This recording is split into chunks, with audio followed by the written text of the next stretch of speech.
नमस्कार, स्वागत है आपका हमारे खास प्रोग्राम कामनाओं की पूर्ति में। और आज हमारे साथ है एस्ट्रोलॉजर पूजा वार्ष्णेय। मैम, सबसे पहले तो स्वागत है आपका। नमस्कार।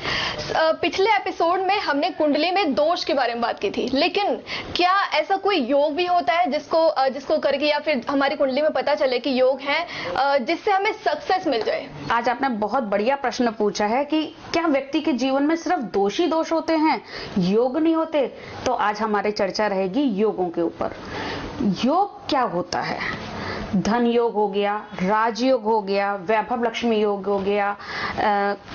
कुछ ऐसे योग हैं जो जीवन में बहुत ज्यादा हमें सक्सेस देते हैं, जिनमें से सूर्य से भी बनते हैं कुछ योग, चंद्रमा से भी बनते हैं, पंच महापुरुष राजयोग भी होते हैं कुंडली में, और कुछ ऐसे योग भी होते हैं जो जीवन में कब इंसान एकदम ऊपर पहुंच जाए कुछ पता नहीं, जिसको बोलते हैं महाभाग्य योग। तो मैं आज आपको एक एक योग के बारे में शॉर्ट में बताती हूँ। देखिए, सबसे पहले हम बात करेंगे सूर्य का बनने वाला योग। सूर्य से जो योग बनता है उसको बोलते हैं सूर्य और बुध से एक योग बनता है, जिसको हम बोलते हैं बुध आदित्य योग। बुध आदित्य योग व्यक्ति के जीवन में जब बनता है, यानी कुंडली में अगर बुध आदित्य योग बना हुआ है तो व्यक्ति बहुत शार्प माइंडेड होगा। लेकिन इसके लिए ना, जैसे हम कहते हैं योग तो है, योग फल भी नहीं दे रहा, वो क्या कारण है? उसके लिए हमें ये देखना पड़ता है कि कुंडली में योग अगर बना है तो वो 6, 8, 12 में तो नहीं बना हुआ, नीच की राशि में तो नहीं बना हुआ। अगर ये योग, जैसे मैंने आपको बताया बुध आदित्य योग के बारे में, तो ये योग अगर कुंडली में मिथुन राशि में, कन्या राशि में, सिंह राशि में या मेष राशि में बना है, तब तो ये योग फायदा देगा। लोग कहते हैं मेरे में बुध आदित्य योग है, लेकिन मेरी अंदर व्यक्तित्व में कुछ कमी है, मेरी कलात्मक कमी है, ये फल नहीं दे रहा। तो फल ना देने के कारण एक ये होता है कि राजयोग तो है, लेकिन वो अच्छे भावों में बना होना चाहिए, अच्छी राशि में बना होना चाहिए। अच्छी राशि का कहने का मतलब है सूर्य की अपनी राशि सिंह राशि होती है और सूर्य की उच्च राशि मेष राशि होती है। इन दोनों राशियों में बनता है तब फल देता है। बुध की अपनी 2 राशि है, मिथुन राशि और कन्या राशि, ठीक है। और बुध हमारा कन्या राशि में उच्च का माना जाता है। अगर इन राशियों में बनता है तब वो फल देता है। कहने का मतलब है बुध और सूर्य मिलकर बुध आदित्य योग बनाते हैं और ये योग काफी अच्छा माना जाता है कुंडली में, ठीक है। दूसरा आता है हमारा योग चंद्रमा से। चंद्रमा से भी गज केसरी योग बनता है। वो बनता है बृहस्पति और चंद्रमा से।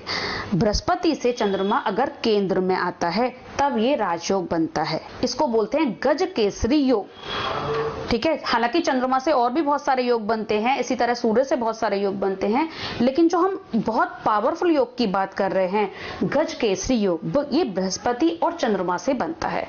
अगर कुंडली में बृहस्पति और चंद्रमा एक साथ बैठे हुए हैं, चंद्रमा से बृहस्पति केंद्र में है, तब ये राजयोग बनता है।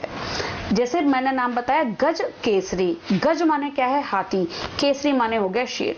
तो व्यक्ति, ये दोनों ही पावरफुल प्लेनेट वो हैं, पशु पर है ना, बहुत ही पावरफुल होते हैं। तो जब कुंडली में गज केसरी योग बनता है तो ऐसे व्यक्तियों के पास जीवन में सुख, संपत्ति, ऐश्वर्य सब कुछ मिलता है। अब हम बात करते हैं पंच महापुरुष राजयोग के बारे में। ये राजयोग ना देखने पड़ते हैं कुंडली में किस तरीके से बनते हैं। ये 5 तरीके से बनते हैं, 5 ग्रहों से बनते हैं।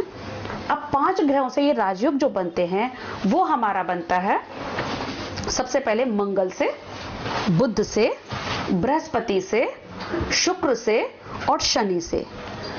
तो जैसे मैंने आपको पहले बताया सूर्य और चंद्रमा के तो मैंने बता दिए राजयोग। अब मैं पंच महापुरुष राजयोग के बारे में आपको बता रही हूँ। ये कुंडली में कब बनता है, इसको हम कैसे देख सकते हैं और इसका बेनिफिट क्या होता है जीवन में, ठीक है। तो पंच महापुरुष की जब हम बात कर रहे हैं तो सबसे पहले हम बात करते हैं पंच महापुरुष राजयोग में मंगल की। मंगल से कौन सा राजयोग बनता है? मंगल से बनता है हमारा रुचक नामक राजयोग। रुचक नामक पंच महापुरुष राजयोग बनता है। अब ये बनता कैसे है कुंडली में? लोगों को ये तो पता है कि धन योग है, ये योग है, लेकिन प्रॉपर योग क्या है, वो कब काम करेगा, उसके बारे में मैं आपको बता रही हूँ। तो रुचक राजयोग कुंडली में कब बनता है? जब मंगल मेष राशि में, वृश्चिक राशि में हो और केंद्र में हो। ये इस योग की कंडीशन है। मेष राशि में हो वृश्चिक राशि में हो और केंद्र में हो, तब ये जाके राजयोग बनता है। अब मंगल क्या है? सेनापति है। मंगल के अंदर एनर्जी है। मंगल बहुत ज्यादा बोल्ड ग्रह माना जाता है। ठीक है, तो जिस व्यक्ति की कुंडली में रोचक नामक राजयोग होता है उसको जीवन में बहुत ज्यादा स्ट्रॉन्ग पर्सनैलिटी माना जाता है। ठीक है, उसके पास संपत्ति अच्छी होती है। दूसरा राजयोग हमारा होता है, मंगल के बाद हम बात करेंगे बुध की। तो बुध से बना भद्र नामक राजयोग। ये आपने नाम शायद पहली बार सुने होंगे ऐसे राजयोगों के बारे में कि भद्र नामक राजयोग कैसे बनता है कुंडली में। जब बुध मिथुन राशि, कन्या राशि में स्थित हो और साथ में केंद्र में स्थित हो। केंद्र होता है 1, 4, 7 और 10, यानी कुंडली के घर होते हैं 1, 4, 7, 10। इन भावों में अगर बुध है और इस राशि में है तब जाके ये राजयोग बनता है। बुध से हमें पता चलता है बुद्धि का कारक है, ज्ञान का कारक है। तो जब भद्र नामक राजयोग होता है तो ऐसे व्यक्ति लिखने पढ़ने का शौक बहुत होता है, उनको बोलने की उनके अंदर कला होती है, अपनी बातों से सामने वाले को प्रभावित कर लेते हैं। तो ये भद्र राजयोग होता है। ठीक है, मंगल बुध के बाद हमारी बात आती है बृहस्पति पे। बृहस्पति से कौन सा राजयोग बनता है? बृहस्पति से राजयोग बनता है हंसा नामक राजयोग। हंसा नामक राजयोग जिसको बोलते हैं, अगर व्यक्ति की कुंडली में हंस नामक राजयोग है, हंसा नामक राजयोग है, तो व्यक्ति के पास लोग एडवाइस लेने आते हैं। अच्छे सलाहकार ऐसे व्यक्ति होते हैं। अब ये बनता कैसे है राजयोग, इसके बारे में बताती हूँ। व्यक्ति की कुंडली में बृहस्पति, क्योंकि ये बृहस्पति से बन रहा है, अब बृहस्पति अपनी राशि में बैठा हो या अपनी उच्च की राशि में बैठा हो तब ये योग बनेगा। अब बृहस्पति की अपनी राशि क्या है? धनु राशि है और अपनी मीन राशि है। बृहस्पति की 2 राशि है, धनु राशि और बृहस्पति की राशि है मीन राशि। तो 2 राशि है बृहस्पति की और साथ में बृहस्पति उच्च का होता है कर्क राशि में। अब हमारे पास 3 पॉइंट आ गए कि बृहस्पति अपनी राशि में हो और बृहस्पति उच्च का हो, साथ में बृहस्पति केंद्र में भी होना चाहिए, तब ये जाके हमारा हंस नामक राजयोग बनता है। ये राजयोग अगर व्यक्ति की कुंडली में है तो व्यक्ति के ज्ञान का भंडार होता है, व्यक्ति बहुत अच्छा सलाहकार होता है, उसके अंदर ना लोगों को सलाह देने की एक आदत होती है। कहीं भी वो बैठ जाएगा, चाहे उसके पास अपनी डिग्री हो या ना हो, लेकिन वो एक अच्छा सलाहकार होता है। हंस नामक राजयोग व्यक्ति की कुंडली में होता है। तो बृहस्पति के बाद आता है हमारा शुक्र का। शुक्र जीवन में सबसे ज्यादा महत्वपूर्ण है आज के समय में, क्योंकि हर चीज लग्जरी है। बिल्कुल। ठीक है, तो शुक्र से हमारा राजयोग बनता है मालव्य नामक राजयोग। ये राजयोग अगर कुंडली में है तो व्यक्ति बहुत ज्यादा जिसको कहना चाहिए लग्जरी लाइफ जीना पसंद करता है। अब ये बनता कैसे है? जैसे मैंने बताया था कि ये अपनी राशि में बैठा हो, अपनी उच्च की राशि में बैठा हो, तब ये बनता है। अब शुक्र की अपनी राशि होती है वृषभ राशि और शुक्र की अपनी राशि है तुला राशि। वृषभ और तुला यानी 2 नंबर राशि और 7 नंबर वाली राशि है, और शुक्र उच्च का होता है मीन राशि में। यानी अब इसको हम कैसे निकालते हैं कुंडली में? अगर शुक्र केंद्र में बैठा हो, वृषभ राशि या तुला राशि में हो और या अपनी उच्च की राशि में हो, तब ये राजयोग बनता है। जिस व्यक्ति की कुंडली में मालव्य नामक राजयोग है वो लग्जरी लाइफ को जीना पसंद करता है, उसको अच्छा रहन सहन पसंद आता है, उसको उसके मित्र भी बहुत अच्छे होते हैं, उसके इर्द गिर्द ना एक ऐसा माहौल सा बना रहता है जो हर समय खुशनुमा माहौल होता है, उसके चेहरे पे एक अट्रैक्शन होता है, एक ऐसी वो होती है अट्रैक्शन जिसके कारण लोग उससे प्रभावित हो जाते हैं, उसके चेहरे पे एक हर समय हंसी महसूस होती है दिखने में। ठीक है, तो ये हमारा बना शुक्र से राजयोग। अब आ जाता है हमारा शनि का भी रह गया राजयोग। तो शनि ग्रह से बनता है शश नामक राजयोग। शश नामक राजयोग। अब ये राजयोग कैसे होता है कुंडली में? शनि की अपनी राशि है मकर राशि और कुंभ राशि। शनि ग्रह कुंडली में अगर मकर राशि या कुंभ राशि में हो और साथ में अपनी उच्च की राशि, शनि की उच्च राशि है तुला राशि, उसमें बैठा हो तो ये राजयोग बनता है। क्योंकि शनि हमारा कर्म प्रधान है, शनि न्यायाधीश है, तो ऐसे व्यक्ति न्याय के प्रति बहुत ज्यादा दीवाने होते हैं, उनको किसी का हक नहीं मारना होता, ये व्यक्ति किसी का बुरा नहीं कर सकते। इन व्यक्तियों के पास एक अच्छे जिसको कहना चाहिए अपॉर्चुनिटीज मिलती हैं, जीवन में। मेहनती ये लोग बहुत होते हैं, मेहनत से कभी डरते नहीं हैं। तो इस तरीके से ये हमारे राजयोग होते हैं, जिसको बोलते हैं पंच पुरुष राजयोग।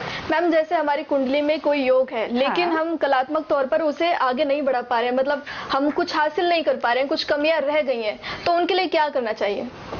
देखो, ये जैसा मैंने आपको राजयोग के बारे में चर्चा की ना, आज राजयोग है कुंडली में, ये 5 राजयोग बताए, सूर्य का राजयोग बताया, चंद्रमा का राजयोग बताया। तो कई लोग कहते हैं मेरी कुंडली में, मैंने कुंडली दिखाई, मेरी कुंडली में तो बहुत सारे राजयोग हैं लेकिन मुझे फल नहीं मिल रहा, फल नहीं मिल रहा। राजयोग होने के बावजूद कुंडली में फल ना मिलने का कारण क्या है कि राजयोग बन तो रहा है हमारी कुंडली में, हो सकता है उस पर किसी पापी ग्रह की दृष्टि हो, वो फल ना दे पा रहा हो, या उस व्यक्ति की, जैसे मान लीजिए शुक्र का मैंने मालव्य बताया, बृहस्पति का हंस बताया, बुध का भद्र नामक राजयोग बताया। तो राजयोग तो हैं लेकिन फल कब देंगे वो, उसकी दशा अंतरदशा आने पर। महादशा तो लंबी होती हैं, तो महादशा में तो व्यक्ति को फल मिलता ही मिलता है, लेकिन थोड़े थोड़े रूप में हमें अंतरदशा और प्रत्यंतर दशा में भी उसका फल देखने को मिलता है। तो राजयोग कब काम करते हैं? जब व्यक्ति की कुंडली में दशा आती है, तब वो फल देने में सक्षम होते हैं। एक शॉर्ट में मैं आपसे जानना चाहूंगी कि महाभाग्य योग क्या होता है? महाभाग्य योग, ये तो ऐसा योग है जो व्यक्ति के जीवन में कब परिवर्तन ला दे कुछ नहीं पता। महाभाग्य योग के बारे में अगर मैं आपको बात करूंगी ना, तो बहुत अच्छा एग्जांपल देती हूँ, जिससे इंदिरा गांधी, हर कोई इंदिरा गांधी को जानता है, नाम से दुनिया जानती है इंदिरा गांधी को, और उन्होंने हमारे देश के लिए क्या क्या किया कुछ छुपा नहीं है किसी से। तो उनकी कुंडली में ये राजयोग था, महाभाग्य योग। दूसरा एग्जाम्पल मैं आपको बताती हूँ, मुरारजी देसाई। इसके लिए मैंने आपको 2 एग्जाम्पल क्यों लिए, एक पुरुष का और एक महिला का, क्योंकि इसके लिए कंडीशन है। जैसे हमने पंच महापुरुष के लिए कंडीशन बताई थी कि वो ग्रह अपनी उच्च की राशि में हो, अपनी राशि में हो, केंद्र में हो, इसी तरीके से महाभाग्य योग जो है कुंडली में, उसकी भी अपनी कंडीशंस हैं। ये पुरुष के लिए अलग है, महिला के लिए अलग है। बड़ा सुनने में अजीब सा लगेगा कि पुरुष के लिए अलग, महिला के लिए अलग, ऐसा क्यों, या ऐसा रीजन क्या है, कैसे देखेंगे? अगर पुरुष कुंडली है, व्यक्ति का कुंडली के जैसे लगन होता है, कुंडली का पहला भाव होता है लगन। अगर लगन विषम राशि में है, सूर्य विषम राशि में है और चंद्रमा भी विषम राशि में है, तब वो पुरुष की कुंडली में महाभाग्य राजयोग बनता है। अब विषम राशि हो गई हमारी 1, 3, 5, 7, 9, 11। हम अपनी अपनी कुंडली खोलकर देख सकते हैं, क्या पता हमारी कुंडली में भी ये राजयोग बैठा हो, हमें जीवन में कब ऊंचाइयों पे ले जाए हमें भी नहीं पता। तो मैंने इसलिए आसान शब्दों में बताया कुंडली में कि लगन, सूर्य और चंद्रमा अगर विषम राशि में हो, वो भी पुरुष की कुंडली के लिए बात कर रही हूं मैं, तब उस व्यक्ति की कुंडली में ये महाभाग्य राजयोग बनता है, जो जीवन में कब कहां ले जाए हमें कुछ नहीं पता। चाहे हमारा जन्म किसी गरीब घर में हुआ है, चाहे हमारा जन्म गांव में हुआ है, लेकिन लोग हमें नाम से जानते हैं। बात करें महिला की कुंडली में, तो लगन, सूर्य और चंद्रमा अगर सम राशि में हो, यानी लगन सम राशि का है, सम राशि कौन सी हो गई, 2, 4, 6, 8, मान लीजिए वृषभ लगन हो गया 2 नंबर का हो गया, कर्क लगन हो गया 4 नंबर का हो गया, और सूर्य भी हमारी सम राशि में ही स्थित हो, चंद्रमा भी सम राशि में स्थित हो, तब ये हमारा महाभाग्य राजयोग बनता है। तो महिला के लिए सम और पुरुष के लिए विषम, ये थोड़ा सा अंतर है, क्या पता हम में से किसी की कुंडली में ये राजयोग हो। बिल्कुल, बहुत बहुत धन्यवाद मैम हमसे बात करने के लिए। वैसे बहुत सारी और चीजें जानना चाहते थे हम, लेकिन समय की कमी है। ये थे हमारे साथ एस्ट्रोलॉजर पूजा वाचने, और आज हमने बात की है राजयोग और महाभाग्य योग के बारे में। इनको अगर हम जान जाएं और हमें पता चल जाए, या फिर कोई उपाय करने हो, उन उपायों को कर लें, तो हम सक्सेस प्राप्त कर सकते हैं।